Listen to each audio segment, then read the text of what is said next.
Hello everybody, Hydra here, and welcome to another review.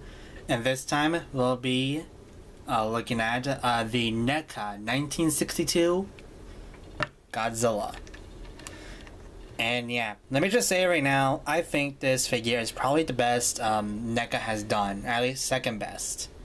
So let's look at the sculpt, and I'm just gonna say right now, like, the sculpt on this guy is phenomenal. This is probably one of this is probably the best a Japanese NECA has done. Like the Japanese Godzilla, this is definitely the best. Like, just the face as well, like, look at that. It nearly looks like it's from the movie. And yeah, you could say that the monster arts is more accurate, but you know what, I don't care. Just the nicely done detail here. Just look at this. This is phenomenal. Like, this just looks absolutely fantastic. Even the hands, they look splendid. The chest, the lower body, the legs, the spines. Now the spines look even better. This looks just, it looks fantastic. And the feet. The feet are probably the weakest part, but even then, like, they're just really great. They look good, to be perfectly honest. And then his tail. This is probably the longest tail NECA has done so far, and probably the best tail, even. So, yeah. And now let's move on to the paint, in which the paint, he's pretty much this greenish color, and it's pretty much accurate as to how he was in the movie. I feel like here the color is a lot better here, as opposed to the Schmob or the Monster Arts, where they couldn't even paint the nails, while NECA here, they did a fantastic job at it. Even the toenails, they actually do it. And then the eyes. The eyes look really nice as well. Like, look at that. Looks very nice. And then the mouth. His mouth could be done a little better, but for what we get here, it's still very nice. The teeth are nicely painted. The inside of his mouth. Yeah. Just very nicely done detail here. And very nicely done paint. And then the bone white for his spines looks very, very nice too. And it continues all the way down to the tail. So, yeah.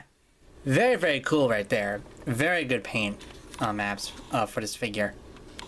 And now we can move on to the articulation. His mouth can open and close like so. So you can have him like talking. And although it looks good in the front, doesn't look too good at the side, but even then, like, it still, it still works really well.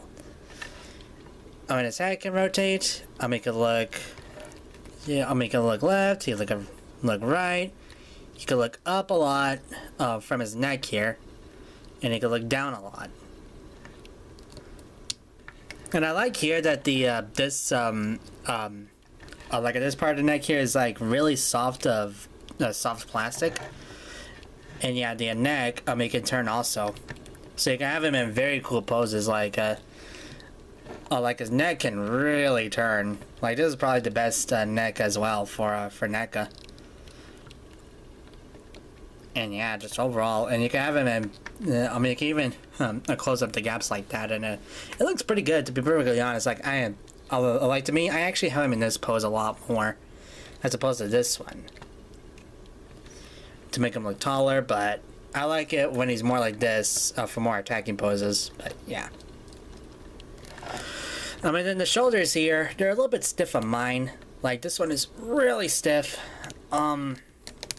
I haven't blown drying it. Well, actually I have, but it's just really tough to move, so. But it can go like that. I'm not too sure if it can go in and out, but I think this one can. No, it cannot. So it's just really stiff at the arms, but they can move just fine. And then the elbows, now the elbows are actually a little bit hard to move too. But they can move. They can definitely move. And the hands can also move. This one, it's a little bit better. And yeah, I can do this too. So you can have this kind of motion with the hands. And the fingers, they can, or the palms, they can move as well. Mine, however, likes to pop off on this one. Yeah, see? Like, I tried to blow dry it and such, and it can move only like this, I feel like. So it's fine, and it doesn't pop out as much. I mean, I blow dried it and, like, pushed it in. But I think it fixed it, at least a little bit to where it won't like pop off as easy. So yeah, I guess that's a little bit of a downside for me. The legs are very, very like you can turn in 360 unfortunately. So yeah, his knees can twist. Normally I don't have to push them in, but yeah. So you can have a little bit of walking if you wanted to, if you really wanted. And his feet are, I think they're on ball joints, so they can move really nicely as well. Albeit a little stiff. And then the waist, it can move as well. Like you can have him looking like that, or looking like this. But you gotta be careful though, because the plastic here, like, it's a little, it's a bit weird with the spines here, and they do get in the way of this dorsal plate, so you can only move him like so much with the waist here. So, oh well. But the tail, this is the highlight of this figure, is the tail here. And you get a lot of segmented, like, so like 1, 2, 3, 4, what is this? 5. It's all segmented, no bendy wire. So yeah, that is very, very cool right there, that there's no bendy wire. And this tail is probably the best NECA has done. I mean, look at this. It moves very, very good, and it can hold the pose too, like, well, it can sort of hold it. But yeah, like, it looks very, very good, like that. Now, I believe I actually have his breath piece, so give me just a second on that.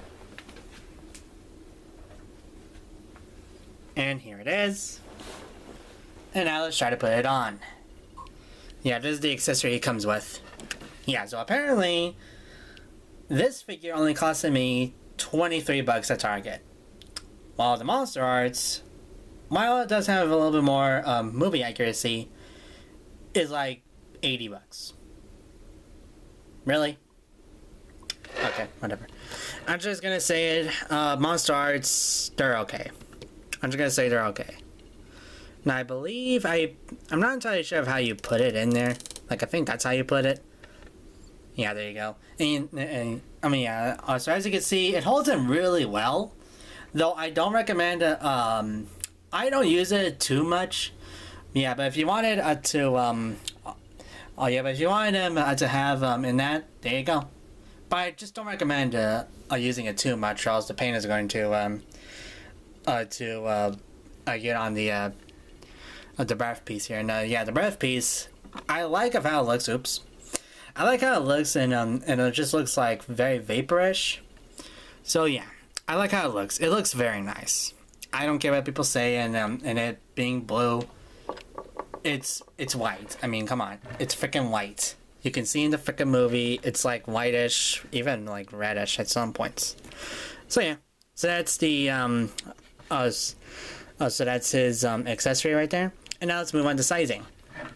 Although I don't have a this incarnation of the monster, I do have a figure of him, and it is the I don't know what kind it is. I think it's Playmates 2015 or 2005 Kong. Excuse me. And yeah, as you can see, this is actually very good. This is very good sizing. Godzilla was taller than Kong in '62. And yeah, these two are gonna go at it again next year in 2020. And yeah, I mean, if you don't have a '62 Kong, here you go. This is a very good a replacement for that. So there you go. And let's bring out another Godzilla, because why not? Here is the Bandai Japan Toho Kaiju series, Godzilla 2000. And yeah, as you can see, he is a tall figure. Like, he's pretty freaking tall. And this thing is tall. This thing is even taller. You could even call it like an 8-inch figure because of how tall it is. And the reason why I bring this guy is because I feel like they took a little bit of 62 and put it into this guy and just modernized it. That's how I feel, at least. And that's just how it looks to me. So, yeah. But as you can see, he is a tall figure. And then finally one more, just to show how big he is. And actually, we're gonna move him a little bit. And that is the Bandai, I guess this is 92 because it says on the foot. Megalon. Look at that. He's nearly as... This fits really well. Like, look at this. This looks really good, to be perfectly honest. Like, and I thought the Bandai Creation 68 went well with this. This looks even better. Like, look at this. I really like how this looks and how well it goes.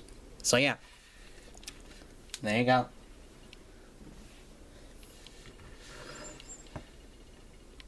And finally, Rarity. This guy is, I'm gonna say he's uncommon.